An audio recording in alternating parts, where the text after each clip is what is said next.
binigay mo sa amin upang magsama-tama sa platform na ito, Panginoon, magpuri sa iyong pangalan, makinig ng iyong mga salita at ng kwento ng iyong mga gawa, Panginoon. Salamat po sa buhay ng bawat isa na at sa panahon ng bawat isa na ibinibigay namin, O Diyos, upang lumago kami sa pananampalataya, lalong-lalo na mapalalim ang aming relasyon sa iyo, O Diyos. Lord, sa patuloy naming pag-aaral at pakikinig ng iyong mga salita, ikaw po ang magbigay ng kagalakan sa bawat puso namin, Panginoon. Ganon din ng presence of mind, Lord God, upang lahat ng aming maririnig ay maitanim sa aming puso at isipan, maging inspirasyon namin sa araw-araw naming pamumuhay. Salamat o Diyos sa aming pagpapatuloy, nawa ikaw ay patuloy na mapapurihan. Ito po ang aming dalangin sa pangalan ni Jesus. Amen. Ayan. Gusto ko pong i-share sa inyo yung kwento.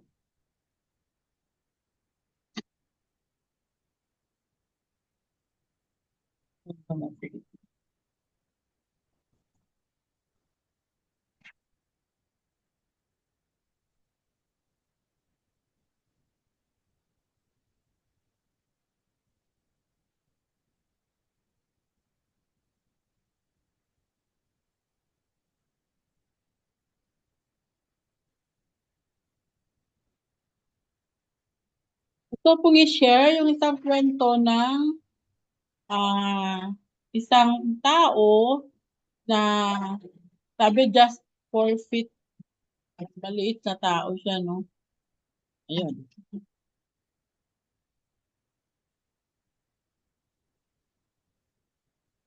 Two weeks before Christmas on December 12, 1840, a baby girl was born into an aristocratic plantation family in Albemarle Country, Kakabulog, Virginia. Her name was Charlotte Diggs Moon, but everyone called her Lottie. She grew to just 4 feet 3, yet her intellect and force of personality were enormous. In a day when embroidery and dancing distinguished most young ladies, Lottie spoke 6 languages. Wow, ang galing niya. And fluently and earned a master's degree in education from the Albemarle Female Institution in 1861, making her the most educated woman in the South. Lottie's older sister became the first female physician in the state. Lottie came from a family of dedicated Southern Baptists and attended church most of her life. So, lumaki din po siya sa simbahan. But at 17, Lottie was a staunch skeptic. Faith seemed antithetical to intellectual, and Lottie had no need of it. In December 1858, Dr. John Broados, later to be one of the first 4 professors of Southern Baptist Theological Seminary, was holding an evangelistic meetings for students at his Charlottesville Baptist Church. Lottie went to one of the services intending to scoff. That night, after she went to bed, a barking dog kept Lottie awake. She was in the habit of using otherwise wasted hours to consider various intellectual propositions. That night, she decided to ponder the merits of Christianity. As she lay in the dark, Lottie mentally reviewed Dr. Buado's sermon, adding to it the Bible text and arguments she'd heard throughout her life. By the time she got to the evangelist's altar call, the Spirit of God prompted her to respond, and Lottie Moon, the brilliant skeptic, believed. When she finished her prayer of commitment to Jesus, she realized that the dog has stopped barking. At age 33, Lottie was working as a teacher when she heard a call to mission as clear as a bell. In July 1873, the Foreign Mission Board of Southern Baptist Convention appointed her its first unmarried woman missionary to China. Lotte arrived in Shantung, now Shandong province, that year and settled in the city of Tengchao, now Qingdao, where she opened a school for girls. Over time, the focus of her ministry became personal evangelism among the poor. She wrote to her supporters, I have never gotten so near the people in my life. I have never had so many opportunities to press home upon their consciences their duty to God and the claims of the Savior to their love and devotion. I feel more and more that this is the work of God. Through such letters, Lotte tirelessly advocated for the needs of the people in China. In 1888, she persuaded the women of the Southern Baptist Convention to take an annual missions offering on Christmas Eve. But by 1812, despite such gifts, thousands of people were dying of starvation every day in famine, ravaged Shandong province. Lotte's cupboard was always open to the poor, even when she herself had to go without food. On Christmas Eve that year, as Southern Baptist women collected their special missions offering, many were looking forward to meeting the woman who inspired their gifts. At 72, Lottie Moon was coming home. But that same night, aboard the ship of Japan, she died of complications from starvation. Imagine, nagpakain siya pero siya namatay sa gutom, no? A few months before she had written, if I had 1,000 lives, I would give them all for the women of China. Lottie Moon walked with God for 44 years and with the people of China for 39. She helped pioneer the role of unmarried women missionaries in evangelism and planted more than 30 Chinese churches. The Lottie Moon Christmas offering continued after her death, and by 1995 it had raised over $1.5 billion for mission. Ayun, so yun po yung kwento ni Lottie, 'no? Kahit maliit siya pero matalino at nung nakilala na niya yung Panginoon, ay ibinigay niya yung buhay niya sa paglilingkod sa pamamagitan ng pagmimisyon doon sa China. At yun nga hanggang kinamatayan niya yung, due to starvation. Kahit nagpapakain siya, nag-raise siya ng fund for the Chinese people, mapakain lang yung mga tao as a missionary. Siya mismo yung dahil parang napabayaan niya rin yung sarili niya, no? Binigay niya yung buong buhay niya, pati yung mga resources niya. Sabi nga open lagi daw yung cupboard niya for all the people. So, nakita natin doon yung dedication niya, selfless love niya sa mga tao na minimission niya sa China. Yun po. So, ang atin pong reflection sa araw na ito, sabi niya, so often we judge people by their appearance. In the 4 feet 3 inch Lottie Moon, there was one of the great intellect of her time and even more important, a heart completely to her Lord, surrendered to her Lord and to the people she served. Can you think of people that you have unfairly prejudged because of their appearance? Ayun po, yung reflection po natin. Meron ba tayong sitwasyon na nakakilala tayo ng isang tao na dahil sa kanyang ah, appearance, physically, syempre yun yung nakikita natin agad-agad sa isang tao, ay na-judge natin siya Meron po ba ang sitwasyon sa ating buhay na gano'n at ano po yung pangyayari? Puwede po natin i-share ngayong panahon na 'to.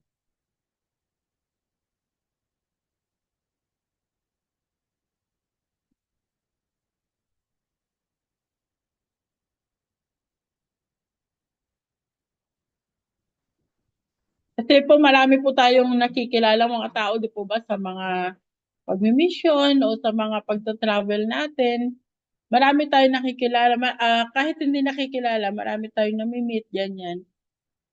May mga sitwasyon na, physically nakikita natin yung tao, naju-judge natin sila. So, meron po ba tayong experience, karanasan na gano'n sa ating buhay na, ah,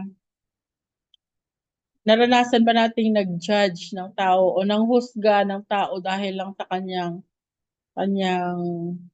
appearance, kanyang itsura? Ano po yung karanasan na yun, puwede po nating i-share sa panahon po ngayon. Sige po, kung sino po yung gustong mag-share, mag-open lang po ng mic.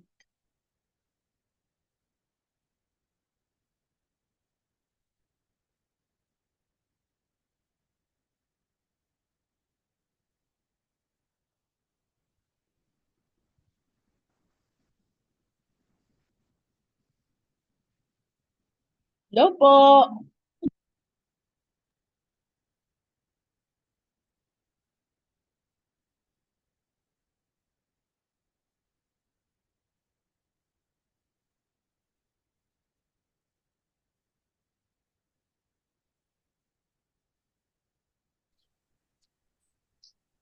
Good morning po. Meron lang po ako i-share. Sige po. Kadalasan nakakalungkot kasi we base our decision according to the look of the person. Maalala ko yung first job ko dito sa UK, yung manager namin dati sa recovery, kung may hiring kami, isa sa mga criteria, kailangan meron siyang pleasing personality, which isang ibig sabihin nun, kailangan meron siyang alam mo yung parang naka-fit siya doon sa paningin. Kumbaga, kailangan maganda siya. Okay, gano'n na lang. Kailangan maganda siya. Kung um, kung magvi-visit yung candidate na yon sa recovery namin noon, dadalhin niya doon and then after na magle-leave siya, although nakakalungkot, sabihin niya, "What do you think?" But that question, "What do you think?" is with the looks. Um, Nakakalungkot lang talaga 'pag, nagiging gano'n, wherein that is a worldly kind of, choosing people. But, bilang mga Kristiyano naiiba na yung view natin. So, we try to look away from the look of the person. Sana 'di ba, parang si Lottie meron tayong sinasabi na small but terrible. 'Yan. Meron din akong, kaibigan na ang taas ng posisyon niya dito, pero she's really very small. Siguro nasa 4 feet lang siya. Ah, pero ang galing-galing niya. Pero kung imi-mix mo siya sa karamihan ng tao dahil sa liit niya, siguro hindi mo siya mapapansin. But once you start talking to her, kilalanin mo yung tao, wow, mas malaki yung kanyang personality kaysa yung kanyang itsura. Just like Lottie. Um, Yun kaya kanina nakikinig ako, maganda talaga na ano, ah, try to look away from the look of the person. Minsan 'di ba meron tayong mga gano'n na tendency na, "Naku hindi po puwede 'yan." Parang gano'n tayo. "Naku hindi po puwede 'yan, kakikita pa lang natin, naku hindi siya puwede. Masyadong ano, hindi puwede ganyan."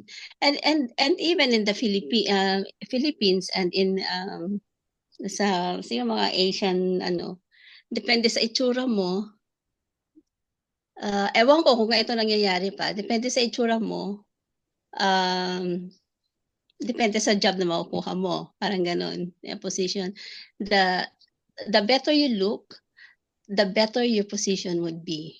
Parang ganon, yung ano, nakikita kong ano dyan. So, it's a good reflection. It's a good reflection para sa ating lahat po ito. Yun lang po. Thank you po. Thank you. Sino pa po?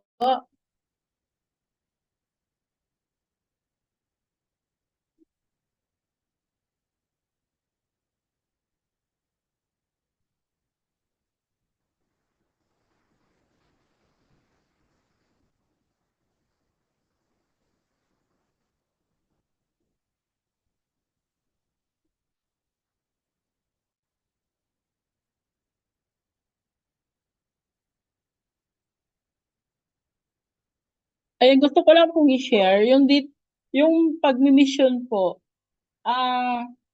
Bilang mga Kristiyano parang wala tayong karapatang mag-judge, you know?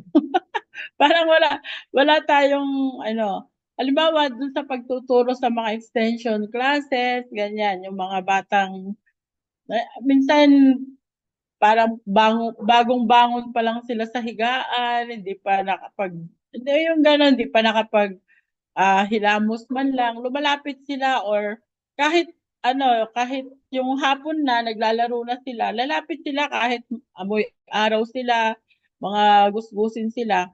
Hindi natin sila pwedeng tanggihan, hindi natin sila pwedeng, "Uy, wag ka dito be, bawal ang madungis dito," ganyan. Hindi pwede nating sabihin yon. Ah, Hindi natin sila ipe-prejudge dahil gano'n yung itsura nila. Pero kailangan talaga nating i-share yung word of God sa kanila. Ah, Regardless of their appearance, regardless of their amoy, lalo na sa mga bata or kahit siguro sa mga adults. Minsan hesitant tayong lumapit lalo na sa panahon ngayon dito sa Pilipinas po, ang daming mga adults na rin na tingin natin nangangailangan physically and especially emotional, ganyan. Spiritual, lalong-lalo na. But we are hesitant to get near them kasi natatakot tayo, baka anong gawin niya sa akin. Yung ganun po ba, di ba? So, uh, experience wise, lalong higit sa amin po sa mga bata sa Christian education kasi sa extensions namin. Hindi namin sila pwedeng i-prejudge. Magulang, mga bata, lalapit. Hindi namin sila pwedeng sabihan na magbihis muna kayo o magpaganda muna kayo, ganyan. Right there and there, lalapit sila. We have to, mag-hug sila. We have to just embrace them, di ba? Na hindi natin kailangan ipagkait yung panahon at pagkakataon na marinig nila yung salita ng Panginoon. So, bilang mga Kristiyano, dapat ready tayo sa mga ganong pagkakataon. At pwede ko po bang balik na rin yung question. Can you think of someone na na-prejudge ka naman, 'di ba? Yung as worker or as a missionary or as someone who is sharing the word of God, na ikaw naman yung na-prejudge na kung wala tayong experience na tayo yung nag-prejudge, yung experience naman na ikaw yung na-prejudge. Kung may experience po kayong ganun, ayun, pwede nyo pong i-share. Kasi minsan, meron tayong mga ganong karanasan, di po ba? Ako kagabi lang, ah, parang na-offend ako ng konti, pero sabi ko, bahala kayo. Yung isang, isang kasama sa church, nag-midweek, tapos nagkukwento siya, tapos sabi niya, bigla niya lang nasabi na, kaya wala akong tiwala sa mga pastor na babae. Sa, sa harap ko mismo niya sinabi, ay, sabi ko, ate, wala naman tayong, para tuloy dininay ko pa yung sarili ko na I'm already, anong tawag nito? deacon, di ba? Sa GMC. Sabi ko, wala naman tayong pastor na babae. Pero kasi ang tinatayuan ko namang status sa St. John is deaconess. Although ngayon, na nagagamit yung pagiging deacon ko dahil dun sa kay Pastor Chu na aksidente siya. Sabi ko, wala naman tayong pastor na babae. Hindi. Pag magkaroon, wala talaga akong tiwala sa mga pastor na babae, ganyan. Iba talaga yung paglalaki ang pastor. Sabi ko, yung mga ganon, yung prejudge na yung isang tao na kahit siguro matalino or what, mahirap nilang tanggapin dahil yun sa paniniwala nila. Pero at the end of the day, we just have to pray for that person na she will come to think na and she will come to accept na kahit sino ay pwedeng gamitin ng Panginoon. Mapababae, mapalalaki ay pwedeng mag-share ng salita ng Diyos at pwedeng maging lingkod ng Panginoon. Ayun po. Ngayon po kung meron din kayong karanasan po na ganon, baliktarin natin. Hindi tayo yung nag-prejudge. Tayo naman yung na-prejudge. Sige po. Gawin po kung sinong gusto mag-share.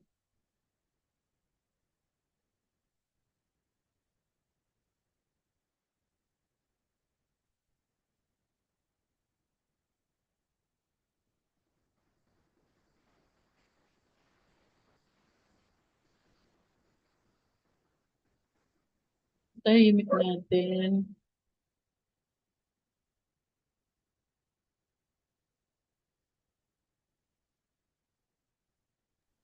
Good morning po.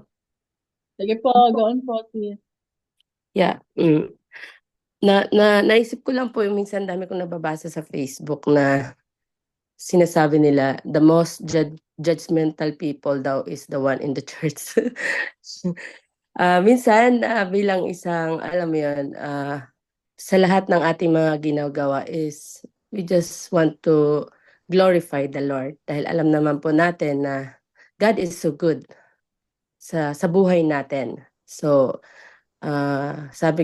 being church workers or whatever, I'm not a worker, I'm just a wife of a pastor, but what we do is for the glory of God lang naman talaga. But some people, they judge us, they thought that we are perfect already. Akala nila hindi na tayo nagkakamali. And that gives us emotional impact din sa mga buhay natin.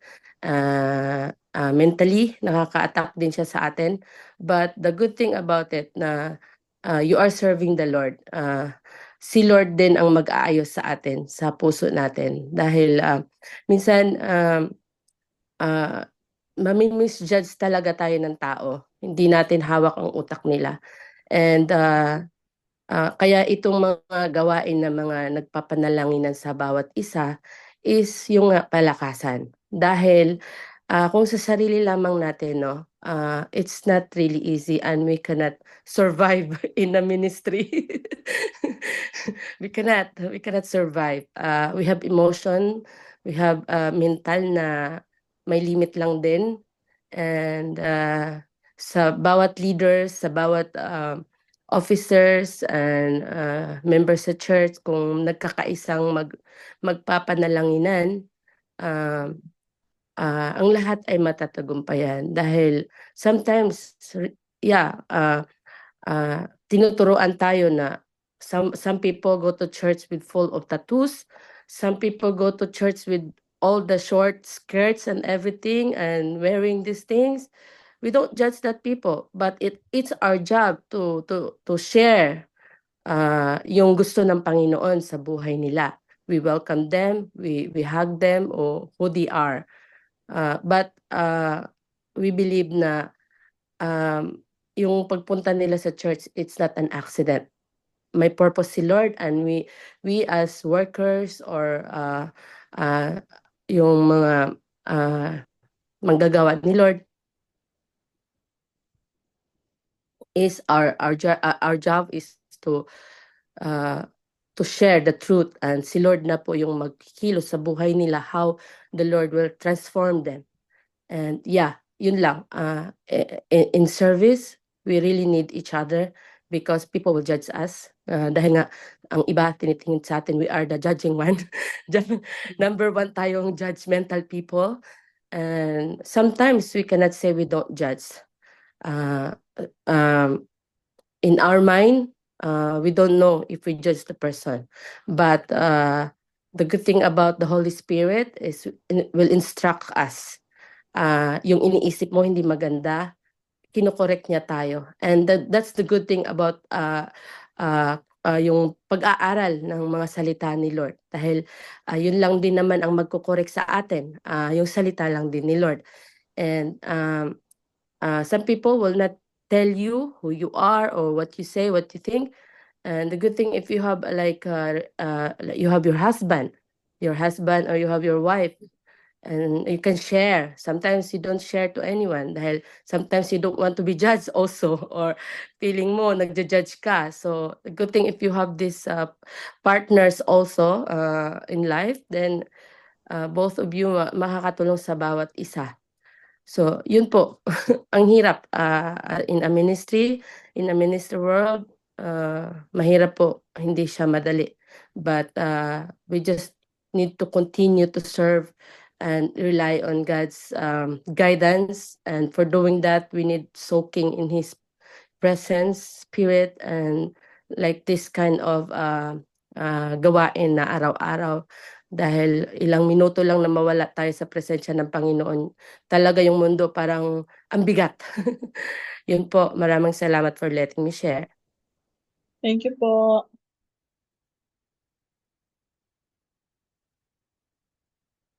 Sige po, kung meron pa pong pwede mag-share, gusto mag-share.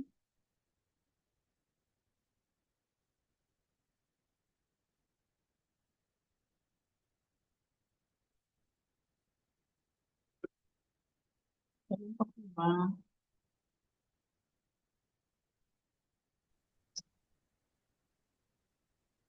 Ako po, pwede po akong mag-share. Sige po, go on po. Yes. Yun po. So, ako po kasi galing po ako sa pagiging Katoliko po. Dito po sa Kuwait, naging born again po kami. So, hindi po lingid yung dati kong buhay sa family ko po.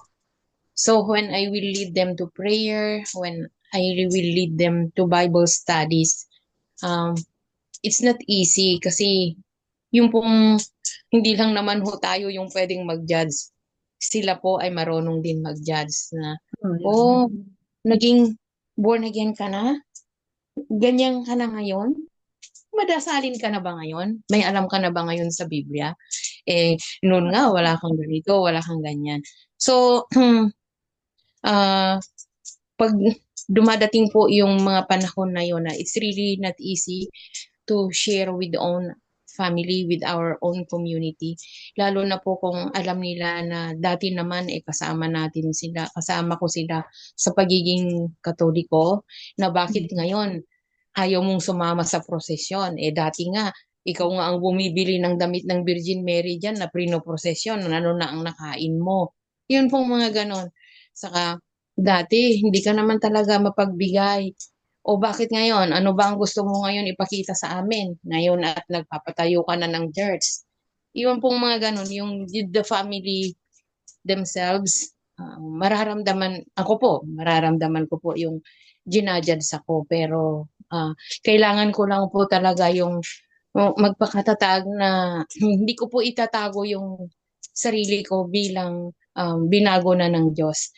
Kailangan ko pong the more that I will show them that I've been changed, I've been transformed, para po lagi kong sinasabi sa kanila, meron nga dyan dating mamamatay tao na napunta na ng bilangguan pero binago ng Diyos.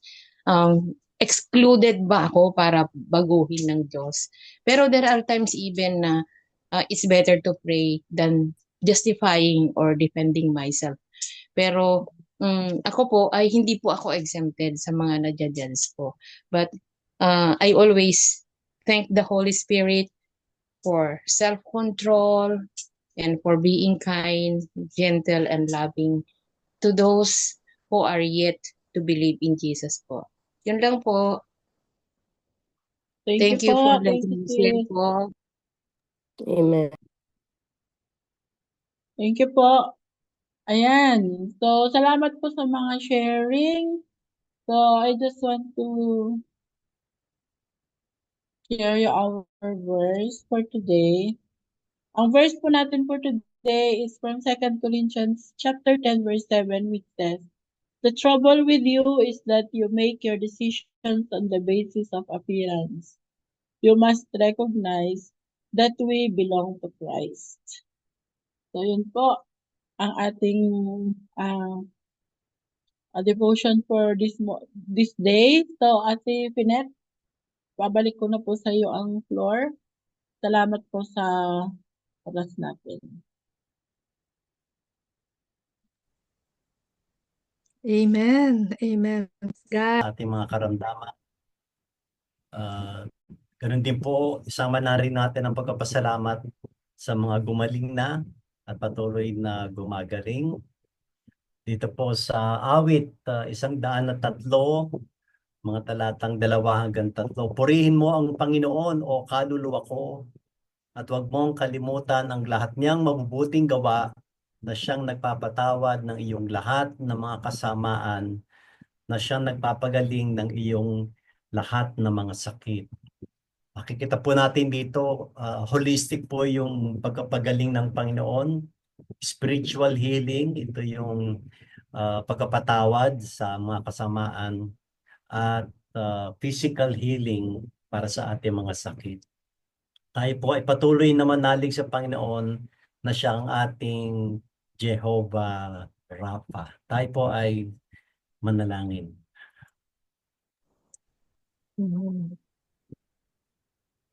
Yes. Yes, Lord, Father God, we lift up to you, O God, na unang marapakamata sa anumang aspect ng kanilang Lord Jesus, kilala thank mo you po for sila, O everything. God. Isa-isa. You know them by name. You know them, Panginoon. You are always there, Sitwasyon ngayon. Kung forgiving anong our klaseng sins, healing ang our kailangan. iniquities, our wrongdoings. Lord, I will declare open You're always heavens there. and let your supernatural healing flow, O God, flow mightily, O God, sa bawat isa sa amin. I also pray for With myself. physical Lord, illness, touch me, O we God, pray with your that healing. you will always be with us. Balik mo sa You akin are ang our peace, O Jehovah God, Rapha. Son, in the name of Jesus. You are the healer. I We know that you are possible. Everything is possible. Supernatural healing. Salamat, Panginoon Lord.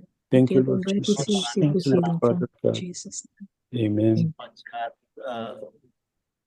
Sa lahat po ng circumstansya ay makagagawa kayo, Panginoon, especially those who are suffering, those who are in pain, those who are in bondage, sickness that sometimes cause a lot of worries and anxieties. But because you are the God of healing, the God of impossible, we can still have hope for tomorrow, Lord God.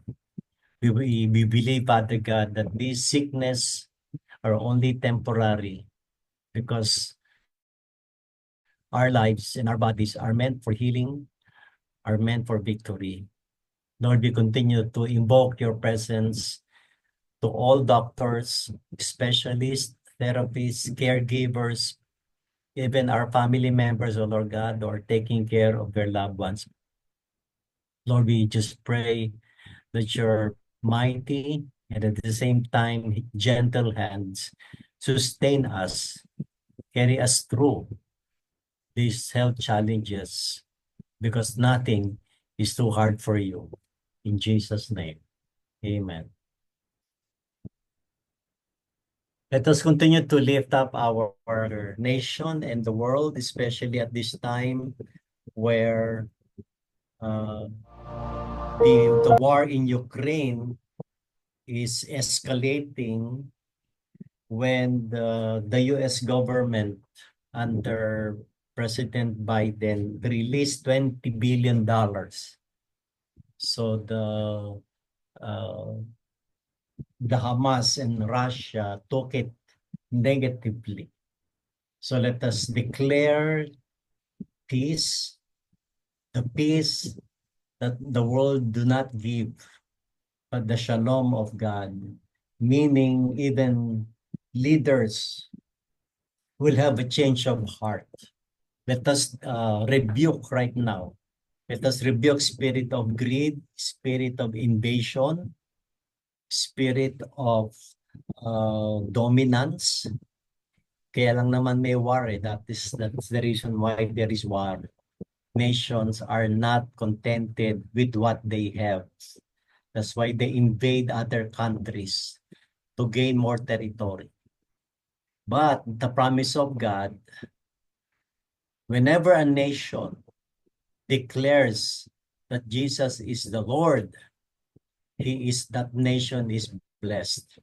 Blessed is the nation whose God is the Lord, the people whom he has chosen as his heritage.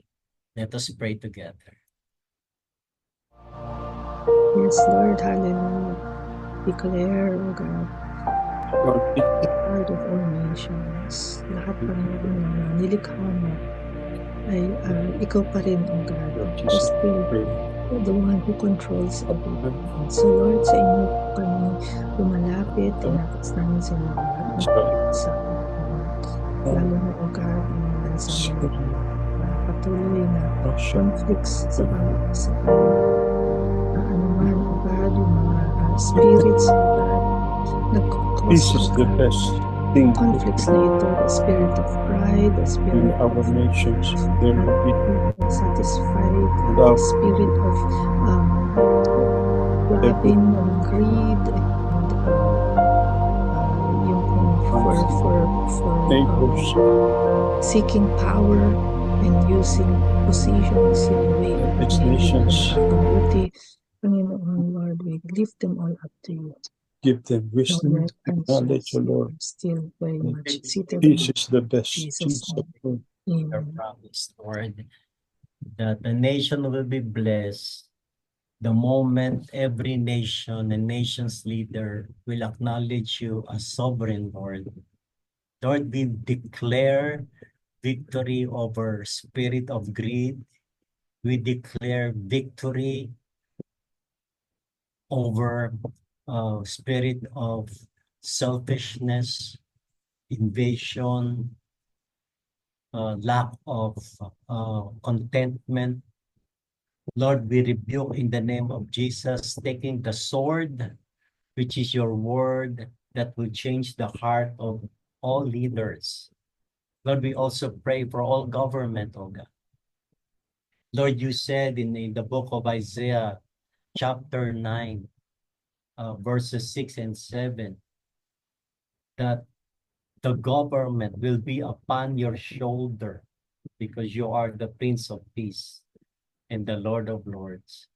We pray, Lord God, that all nations leaders will acknowledge you as the Supreme One, the Sovereign One.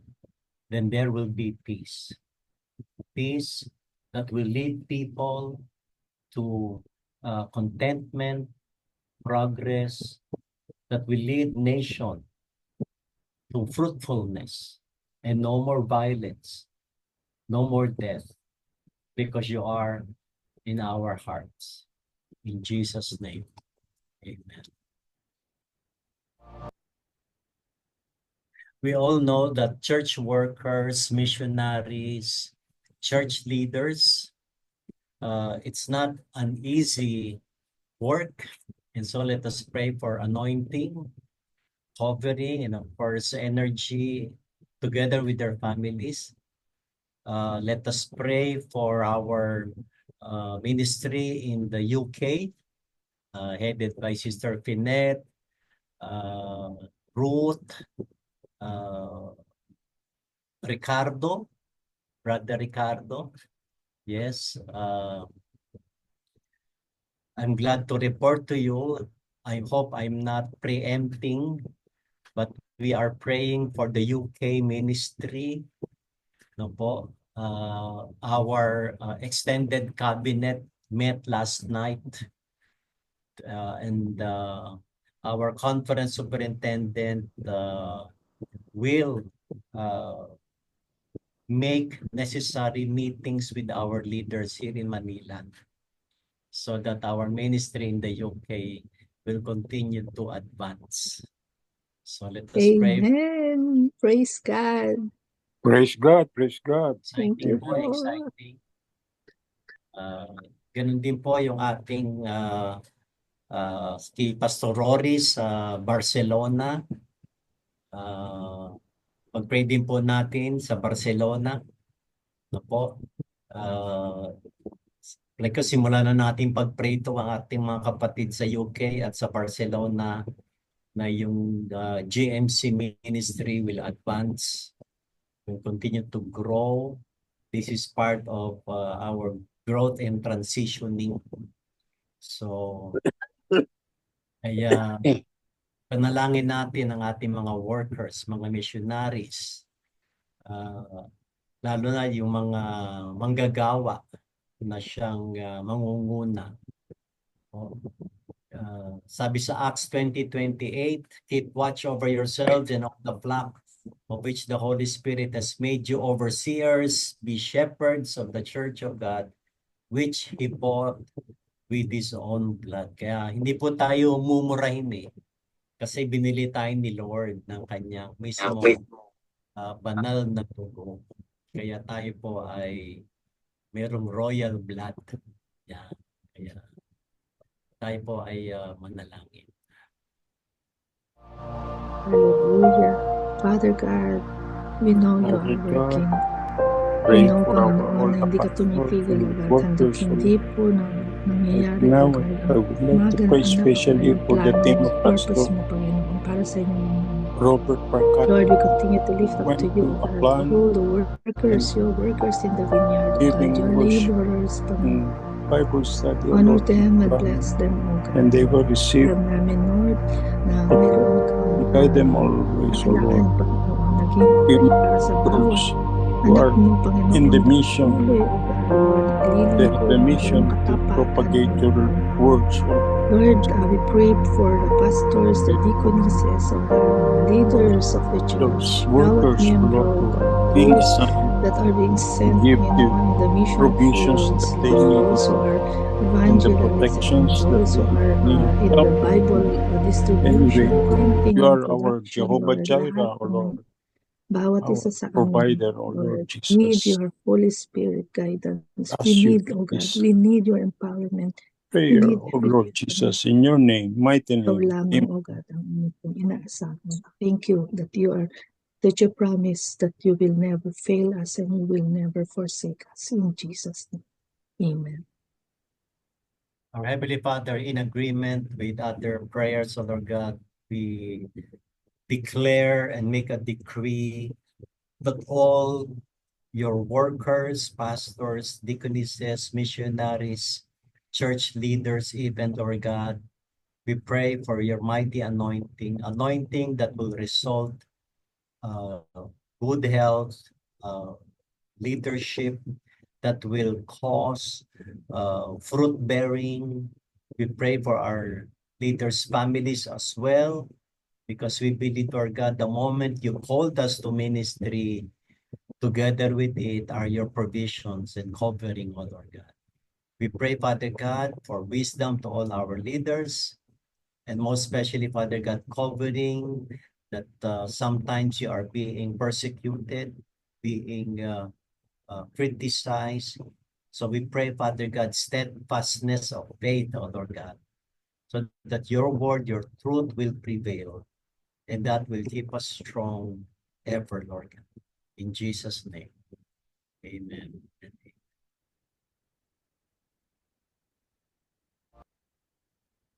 Of course, let us lift up our families. Huwag natin silang kalilimutan. Ang gabay sa kanila, lalo na po sa mga panahon na sila ay nangangailangan, lalo po sa issue ng relational challenges. Kaya ito po ay itong Jeremiah 32, 39, 40. ay sa akin malaking pag-asa ito sa mga pamilya sapagkat nandito yung covenant ng Lord sa atin. Sabi dito, magkakaisa silang ng puso. It's prophetic word to eh.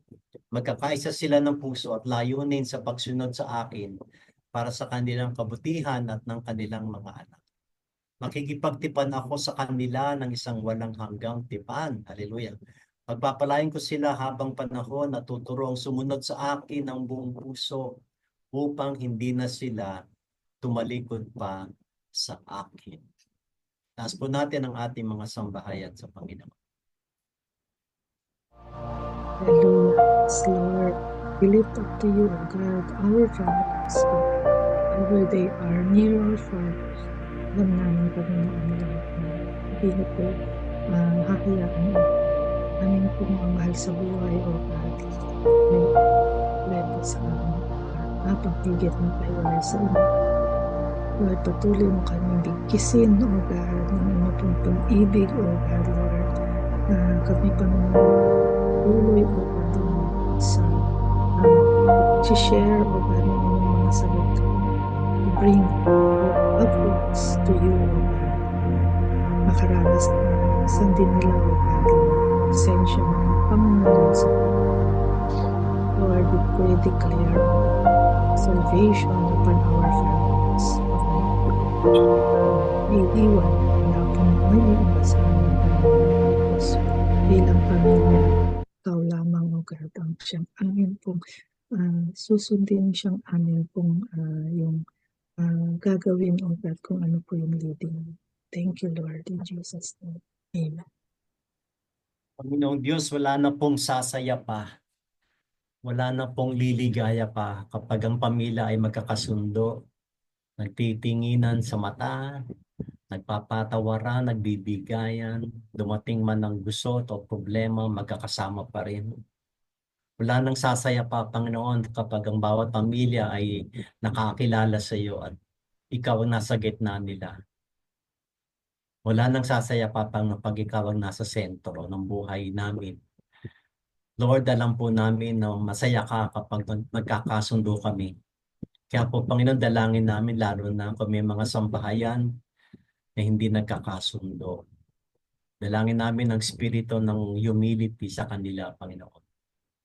Lord, lalo na po sa panong ito ng Pasko, ma-approximate lang namin, matatansya lang namin, Panginoon, damdamin ng mga pamilya na magkakahiwalay, lalo na po yung mga naisa na makauwi pero hindi makakauwi.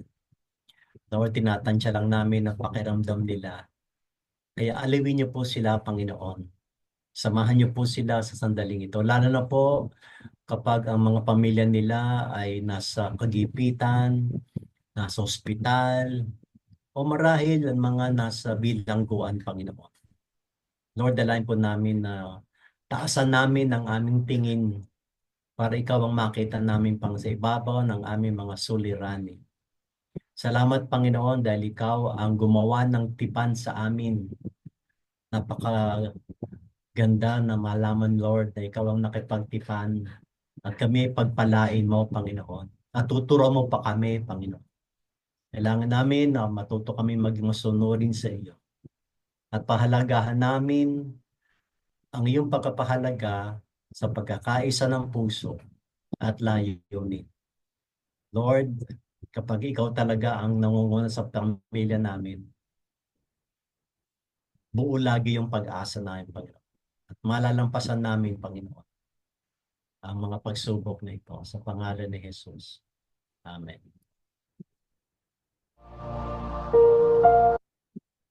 Ito pong ating one of the pillars of society, which is the media, both print and broadcast. Dito po sa Pilipinas, itaas natin yung MTRCB. Although ito hindi na bago, ipinarangalan yung chairperson ng MTRCB, si Mrs. Soto, dahil sinuportahan niya na bigyan ng X rating yung Dear Satan ba yun? So hindi sinuportahan yun. Kaya sa conviction na yun ay nagpapasalamat tayo sa Panginoon. Tayo din, lalo na yung mga anak natin, mga apo, i-cover sila ng Lord against spirit of violence and inappropriateness ng mga palabas. Katulad ng TikTok, lahat yan ay let us declare covering. And let us declare and pray for Christian producers, sponsors, para yung mga ipapalabas ay mayroong Christian and family values. Tayo po yung manalangin.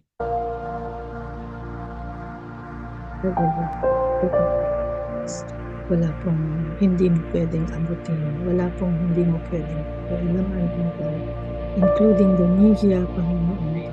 Alam namin kaya din itong ayusin, O God, sa pamparaan kahit ito para sa kaluluwalhati mo, O God, sa ikabubuti ng mga tao.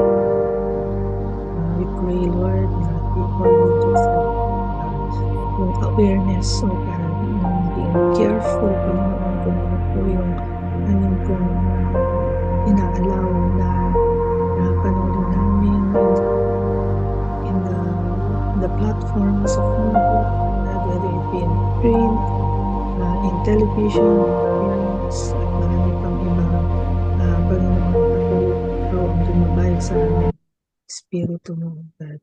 Ang siyang maghari, Panginoon, Lord.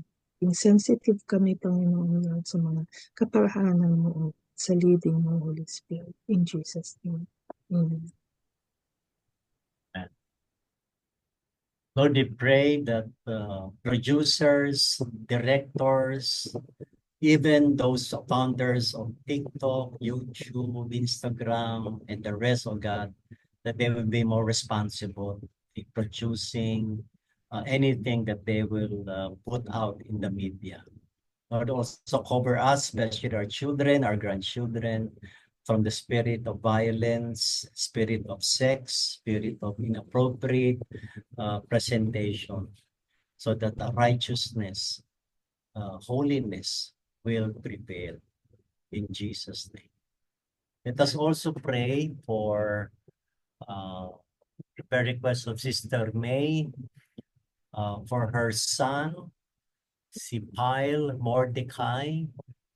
Siya po ay magbabakasyon daw sa Abu Dhabi. Christmas break, may ticket na po from Davao. Then, pero yung visa niya po di pa lumabas dahil laging system na. Alright. So ito po nasa chat, pag-pray po natin at ang date po ng flight ay sa Sunday, December 15. So let's have a short prayer blast for Pyle Mordecai Jaime. Tayo po yung manalangin. Lord, we Hallelujah. pray for your favor Hallelujah. Yes, Lord, Father God. sa anak As we ni are May. now, Lord, in your presence right now, Lord. We declare, Panginoon, Lord, Pray po Lord, na makapo po siya ng you are a God of all possibilities, O God. Na walang imposible sa inyo, Lord. Pray O for the Panginoon, itong visa na ito, Panginoon, Lord, ang declaration namin ito po ay lalabas na. basta po In yung time, visa na Panginoon, Lord. Lord, ang timing mo is always perfect. You're never too early, you're never too late. You're just on time lagi, Panginoon. And we trust you, O God. You have done it before, you will do it again, Lord. Sa sitwasyon ni Kyle, Panginoon, Lord. Take away the worries. Yes, Lord. Impress in their hearts, O God, kay Pastor Tristan, kay Sister May, Lord, the whole family. You are already working. You are already working. And you are already sending your angels, Panginoon, Lord, to put that check mark, that approval, O God, sa visa ni Kyle. And it will come out, Panginoon, Lord. Na tama-tama lang, Panginoon, sa oras, Lord, na wala pong magiging hadlang, Panginoon, Lord. Because you are the one, Lord, who is going to do all the possible things para sa kanyang visa. Thank you, Father God. We know you have already answered this prayer, and so we thank you in advance. In Jesus' name, amen. Amen. Amen. Let us pray the prayer taught by Jesus Together, let us pray. Our Father, Father, Father, art in who art heaven, in heaven, hallowed be hallowed thy be thy name. name. Thy Thy kingdom come, thy will be will be done done as it on is earth in as it heaven. is in Give heaven. us this day our Give us daily this bread. day our daily Forgive bread, us our and forgive our trespasses, trespasses, as we forgive as we those who forgive our trespass against trespasses. us. And lead us not into Not temptation, to but temptation, deliver but us. deliver us from For evil. Thy is For the thine is thy kingdom, and the kingdom, power, times and the glory, forever forever. and ever. Amen. Amen. May I request Pastor Rory to read our Irish blessing? Salamat po.